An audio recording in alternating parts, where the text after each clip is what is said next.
As Sister Jamila lights her candle, she whispers a prayer passed down to her through over 40 generations of her family. The rising smoke carries her prayer high into the heavens. She is a member of the original Christian church, started almost 2,000 years ago. But what happened to this original church, and where do we find it?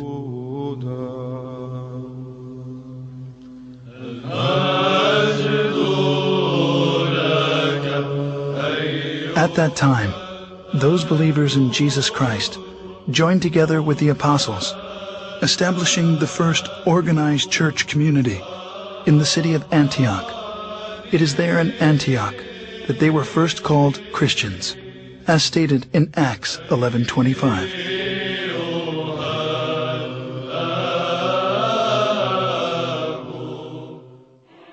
Scholars estimate there are over 2,600 groups today who lay claim to being the church, or at least the direct descendant of the church described in the New Testament. As Christianity has inarguably played a considerable role in our history, it is important to understand the factors which have led to its current divided state.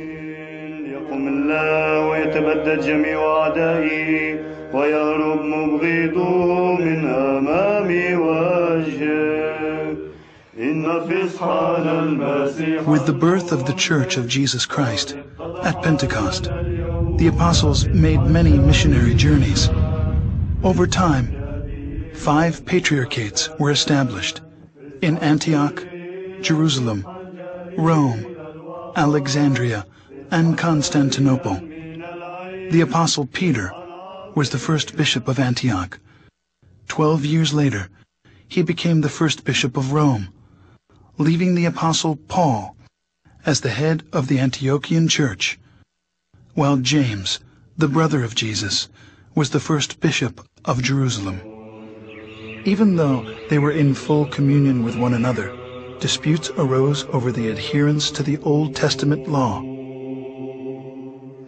James gave the solution to settle all doctrinal and moral issues through ecumenical councils, and the church flourished for 1,054 years. The first council was known as the Council of Jerusalem, as documented in Acts 15.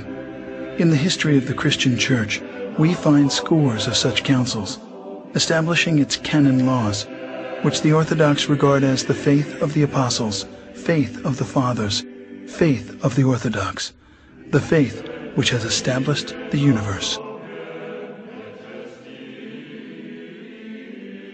Heresies, disputes, numerous wars, and much persecution constantly challenged the early fathers of Orthodox Christians.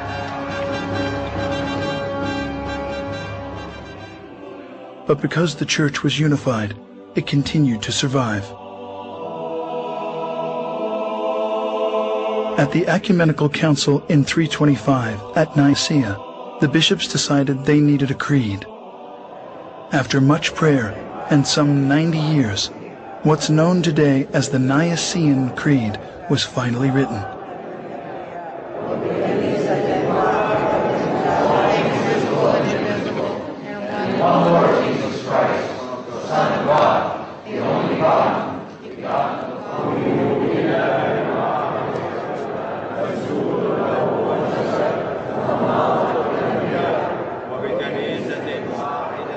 Between the years 325 and 787, 7 meetings were held to establish the laws of the Church. These became known as the 7 Ecumenical Councils. The faith of the Church, at the close of its first 1,000 years, was the same.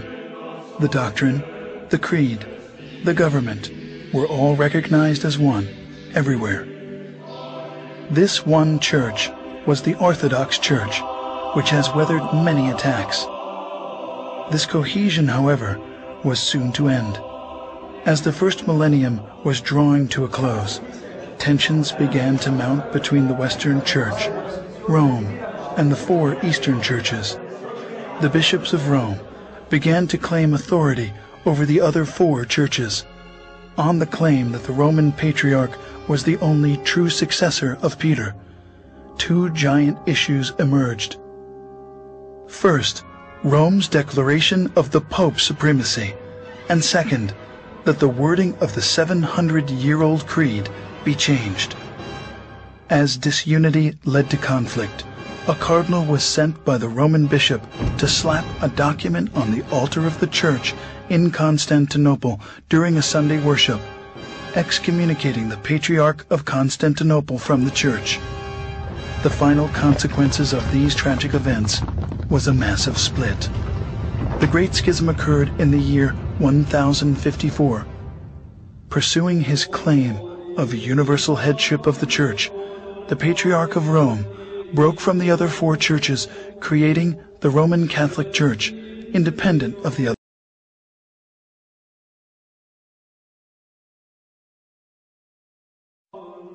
Meanwhile, the four Eastern or Orthodox Patriarchs continued to carry on.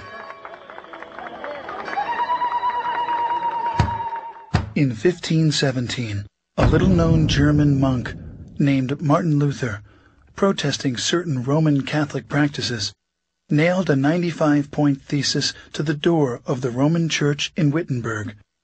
His critique started what is now known as the Protestant Reformation. Fueled by complex political, social, and economic factors, in addition to religious problems, the Reformation spread like a raging fire into virtually every nook and cranny of the Roman Catholic Church. As decade followed decade, many branches of Protestantism took various forms. Different divisions insisted they were neither Protestant nor Catholic, most wanting a less centralized form of leadership. Anyone could start their own church, which led to today's 2,600 different Protestant denominations. While many profess to being Christians, they reject the biblical data which speak of the historic church, throwing the baby out with the bathwater. Some pretended to be the New Testament church, but were seriously off base, leading many people far astray from Christ and the church. But that first church of the apostles, despite persecution, political oppression, and desertion, miraculously carried on. Today, the four patriarchates remain intact, in full communion, maintaining the original apostolic faith of the New Testament record. The holiest two Christian shrines, the Nativity, where Jesus was born, and the Sepulchre, where Jesus was buried and resurrected, are still protected to this day by the Orthodox Church. As the 165th direct successor to the Apostle Peter, the Patriarch of Antioch, Ignatius IV, presides on a street called Straight, as is mentioned in the Bible. Patriarch Ignatius IV took his name after the great martyr Ignatius I, who was the third to preside on the throne of Antioch from 67 to 107 AD. Records of Orthodox tradition hold that Ignatius of Antioch was the young child Christ took up into his arms in Matthew 18:3. We did not invent orthodoxy. Churches cannot be invented. And nobody can make a church. And Christ is the only one who spoke about his own church. And we believe that we stick to orthodoxy because it is his own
născut, Iisuse Hristoase și Duhule Sfinte.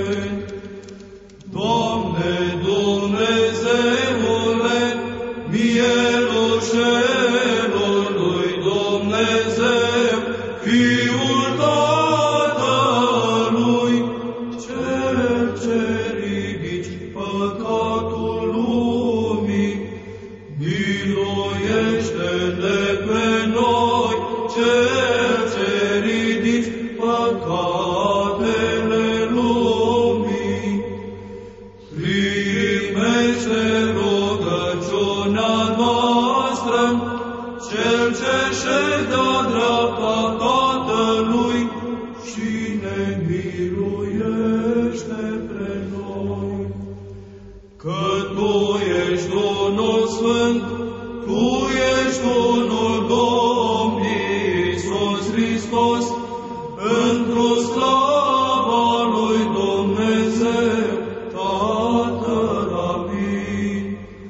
În toate zilele bine te voi cuvânta și voi lăuda numele Tău în veac și în veacul veacului.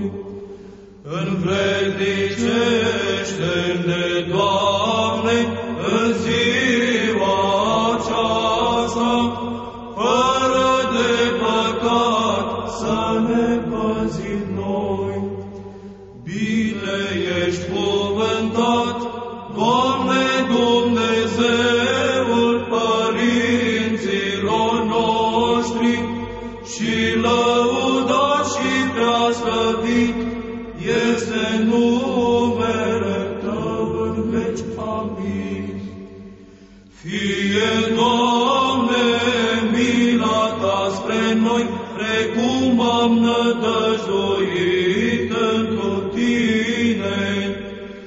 Bine ești cuvântat, Doamne, învață-mă în dreptările Tale. Bine ești cuvântat, Doamne, învață-mă în dreptările Tale. Bine ești cuvântat, Doamne, învață-mă în dreptările Tale. Doamne, scăpare Te-ai făcut nouă în neam și în neam. Eu am zis, Doamne, miluiește-mă, vindecă sufletul meu, că am greșit Ție. Doamne, către Tine am scăpat, învață-mă să fac voia Ta, că Tu ești Dumnezeul meu, că